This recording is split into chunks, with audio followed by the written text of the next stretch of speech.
Welcome to Chennai city garden. So இன்றைக்கி பார்த்திங்கன்னா நம்ம மாடி தோட்டத்தில் இருக்கக்கூடிய சில பூக்கள், சில செடிகளை பற்றி பார்க்கலாங்க. முதல்ல இந்த செண்டு மல்லின்னு சொல்லக்கூடிய மேரிகோல்டு. இந்த பூ பார்த்திங்கன்னா நான் மாடி தோட்டம் முழுவதுமே நான் அங்கங்கே வச்சுருக்கேங்க. இது ரொம்ப எளிமையாக வளர்க்கலாம். நீங்கள் வளர்ந்த செடியிலேருந்து ஒரு சின்ன கட்டிங் எடுத்து ஊண்டுனீங்க அப்படின்னாலே திரும்ப செடியானது வளர ஆரம்பிச்சிடும். நீங்களே பார்க்கலாம் சில வண்டுகள் வரதெல்லாம்.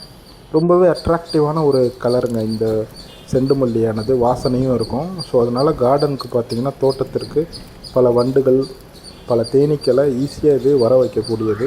இந்த மாதிரி கொத்து கொத்தாக நம்ம மாடி தோட்டத்தில் வளர்க்க முடியுங்க. இதே பாலினேஷன் நடக்கிறதுக்கு, மகரந்த சேர்க்கை நடக்கிறதுக்கு இந்த செடியானது மிகவும் உதவியாக இருக்கும்.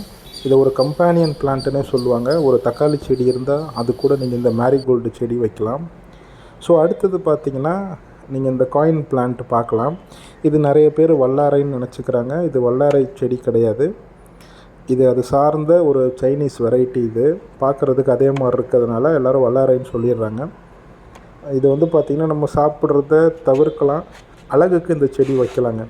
தண்ணீர்லேயும் இந்த செடியானது நல்லாவே வளரும். நான் சில கிளைகளை கட் பண்ணி விட்டுறேன், அதாவது எடுக்கிறேன். ஸோ அப்போ தான் திரும்ப புஷ்ஷியாக வளரும். இதை பார்த்திங்கன்னா சின்ன பிளாஸ்டிக் பாட்டில் வச்சிங்க அப்படின்னா சூப்பராக வளரும். மீன் வளர்க்குறீங்க, வளர்ப்பு மீன்லாம் வளர்க்குறீங்க அப்படின்னா அந்த தொட்டியில் இந்த செடியை வைக்கலாங்க. செடி நல்லாவே செழிப்பாக வளரும். ஸோ மீனும் பார்த்திங்கன்னா அதுக்கு தேவையான சில உரங்கள், சில உணவுகள்லாம் கிடைக்கும். ஸோ அதுவும் அதை பயன்படுத்திக்கும். அதே நேரத்தில் தண்ணியில் ஆக்சிஜன் நல்லா ஸ்ப்ரெட் ஆகிறதுக்கு இந்த செடியானது யூஸ்ஃபுல்லாக இருக்குங்க. திரும்பவும் சொல்கிறேன், இது பார்த்திங்கன்னா நம்ம சாப்பிடக்கூடிய நாட்டு வல்லாரை கிடையாது. இது செஞ்சு சாப்பிடாதீங்க. நாட்டு வல்லாரை நான் பல வீடியோவில் காமிச்சிருக்கேன். இன்னொரு வீடியோவில் கம்பேரிசன் வீடியோவை நான் போடுறேங்க, இதுக்கும் அதுக்கும் என்ன வித்தியாசம் அப்படின்னு சொல்லிட்டு. ஸோ நான் சொல்ல விரும்புனது, இந்த செடியை பொறுத்த வரைக்கும் யாரும் இதை உணவாக எடுத்துக்க வேணாம், அழகுக்கு பயன்படுத்துங்க. இந்த மாதிரி நிறைய கட் பண்ணி விட்டால் நல்லா கொத்து கொத்தாக இந்த செடியானது வளரும். இது ஒரு இன்வேசிவ் பிளான்ட்டு தான். ஒரு தொட்டியில் வச்சிங்கன்னா ஃபுல்லாக வளர்ந்துருங்க. எப்படி நம்ம புதினாலாம் வைக்கிறோம் இல்லைங்களா, வச்சிங்கன்னா அதோடய ரூட்ஸ் எல்லா இடத்துக்கும் பரவி எக்கச்சக்கமாக வளருது இல்லையா. சேம் வே ரன்னர்ஸ்னு சொல்லுவோம் அந்த ரூட்ஸை. ஸோ அதே மாதிரி இதோட ரூட்ஸும் ரன்னர்ஸ் தான். உள்ளே பார்த்திங்கன்னா தொட்டி ஃபுல்லாக பரவிடும்.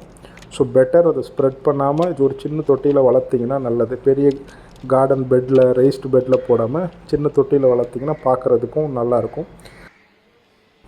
அப்போது இந்த வெட்டி எடுக்கிற கிளைகளெல்லாம் என்ன பண்ணுறது அப்படின்னா, நீங்கள் இன்னொரு தொட்டியில் மல்டிப்ளை பண்ணலாம். இல்லைன்னா உங்களோட உரத்தொட்டி, கம்போஸ்ட் பின்னில் இதை சேர்க்கலாங்க.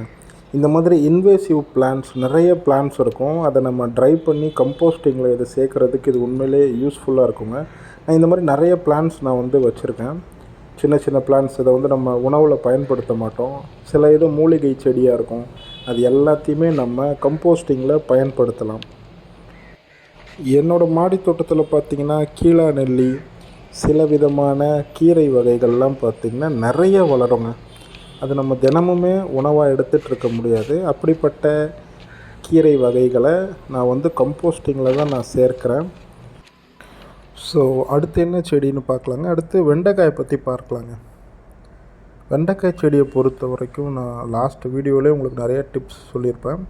ஸோ இந்த வீடியோவில் பார்த்திங்கன்னா இந்த பல நிற வெண்டை, இந்த செடியை காமிக்கணும் அப்படின்றதுனாலே நான் இந்த வீடியோவில் இதை சேர்த்துருக்கேங்க. நீங்கள் பார்க்கலாம், சிகப்பும் வெள்ளை பச்சை இந்த கலர் சேர்ந்த மாதிரியே தான் இந்த வெண்டைக்காய் இருக்கும். இதோட இலை ரொம்பவே பெருசாக இருக்குங்க. நான் உங்களுக்கு நிறைய முறை சொல்லியிருக்கேன். அதாவது பல ரகங்களை நம்ம ட்ரை பண்ணி பார்க்கலாங்க. ஸோ அப்படிப்பட்ட ரகம் தான் இந்த பல நிற வெண்டை. ரெட்டும் அந்த க்ரீனும் சேர்ந்த மாதிரியே இருக்கும். நிறைய கிளைகளும் விடும். இங்கே பாருங்கள், நிறைய காய்களும் வருங்க. இந்த செடியை பொறுத்த வரைக்கும் நான் சேர்த்துக்கிட்ட மண் கலவைன்னு பார்த்திங்கன்னா வெறும் கொக்கோ பீட்டும் மண்புழு உரமும் தான். உங்கள்கிட்ட கார்டன் சாயில் இருந்தால் சேர்த்துக்கோங்க. பட் இது நல்லா செழிப்பாக வளரக்கூடியது அப்படின்றதுனால மண்ணை தவிர்த்துட்டு இந்த ரெண்டு மட்டும், அதாவது கொக்கோ பீட்டும் மண்புழு உரமும் இருந்தாலே போதும். இல்லைன்னா கம்போஸ்ட் இருந்தால் கம்போஸ்ட்டும் சேர்த்துக்கோங்க. ஸோ இதை கலந்து வச்சிங்கனாலே போதுமானது. அதை மீறி உங்களுக்கு தொட்டியில் இடம் இருக்குது அப்படின்னா மண் சேர்த்துக்கோங்க. பூச்சி தாக்குதல் இருக்குது அப்படின்னா நீங்கள் வேப்பம் புண்ணாக்கு கரைசலை இலை பின்னாடி தெளிக்கலாம். இலை மேலே அப்படின்றத தாண்டி இலை கீழே வந்து நீங்கள் தெளிக்கணும். அப்போ தான் பூச்சிகள் குறையுங்க. ஏன்னா அங்கே தான் பூச்சிகள் முட்டையிட்டு வளர்ந்துருக்கும். ஸோ அதை கண்டிப்பாக நீங்கள் செய்ய மறந்துடாதீங்க. அடுத்தது இந்த சுண்டைக்காய் செடி பார்க்கலாங்க. ஓரளவுக்கு இருக்கக்கூடிய சுண்டைக்காயை நான் பறிக்கிறேன். அதுக்கு பின்னாடி லெமன் கிராஸ் இருக்குது, எலுமிச்சை புல் அது இருக்குது, நீங்கள் பார்க்கலாம். ஸோ எலுமிச்சை புல்லாம் பார்த்திங்கன்னா லெமன் கிராஸ்லாம் வந்து ரொம்பவே அடர்த்தியாக வளர்ந்துருக்கு. அதெல்லாம் ஹார்வெஸ்ட் பண்ணி நம்ம டீலாம் போட்டு குடிக்கலாம். சுண்டைக்காயை பொறுத்த வரைக்கும் நான் ரெகுலராக என் மாடி தோட்டத்தில் வளர்க்க விரும்பக்கூடிய ஒரு செடிகளில் ஒன்றுங்க. ஏன்னா இதில் இருக்கக்கூடிய சத்துக்களும் அதிகம், குடலுக்கு ரொம்பவே நல்லது. குடல் புழுக்கள் எல்லாம் வெளியேற்றக்கூடியது. ஸோ வயிறுக்கும் குடலுக்கும் ரொம்ப நல்லதுங்க. வாரத்தில் ஒரு முறையாவது நீங்கள் சுண்டைக்காயை உணவில் சேர்த்துக்கணும். சுண்டைக்காயை நீங்கள் மோரில் கலந்தும் குடிக்கலாம், இல்லைனா உணவில் குழம்புல நம்ம என்ன செய்கிறோமோ அந்த டிஷ்ஷில் இதை சேர்த்துக்கலாங்க. உடம்புக்கு இவ்வளோ நல்லதாக இருக்கக்கூடிய ஒரு விஷயத்தை மாடி தோட்டத்தில் கண்டிப்பாக வளர்த்தீங்கன்னா ஒரு சின்ன வீட்டில் இல்லை அப்படின்னா புதுசாக செடியை நீங்கள் வளர்க்க ஆரம்பிங்க. அடுத்தது அத்திப்பழம். நிறைய அத்திப்பழங்கள் இருக்குது. அத்திப்பழத்தை பொறுத்த வரைக்கும் சீசன் தவறாமல் எனக்கு பழங்கள் ரொம்பவே இருந்ததுங்க. நீங்கள் பார்க்கலாம் எவ்வளோ சிகப்பாக இருக்குன்னு. இது பூனே ரக அத்தி. இது வந்து பூனே ரெட் அத்தி அப்படின்னு சொல்லி நல்லா பழுத்துருக்குங்க. இந்த மாதிரி என்கிட்ட நிறைய தொட்டிகள் நான் இப்போ வைக்கிறத கொஞ்சம் குறைச்சிருக்கேன். மற்ற பழச்செடிகளுக்கும் நான் இடம் கொடுத்துருக்கேன். சப்போட்டா, மாங்காய், இந்த மாதிரி செடிகளும் மாடி தோட்டத்தில் இருக்குது. அதே நேரத்தில் இந்த கலர் சேஞ்ச். ஸோ அதனால் பார்த்தீங்கன்னா இல்லைன்னா இந்த ஒரு பழச்செடியை நம்ம கட்டிங்ஸ்லேயே பல செடிகளாக மாற்றிருக்கலாம். எப்படி பழுத்திருக்குன்னு பாருங்கள், உங்களுக்கு ஓப்பன் பண்ணி காமிக்கிறேன். எப்படி பழுத்திருக்குன்னு பாருங்கள்.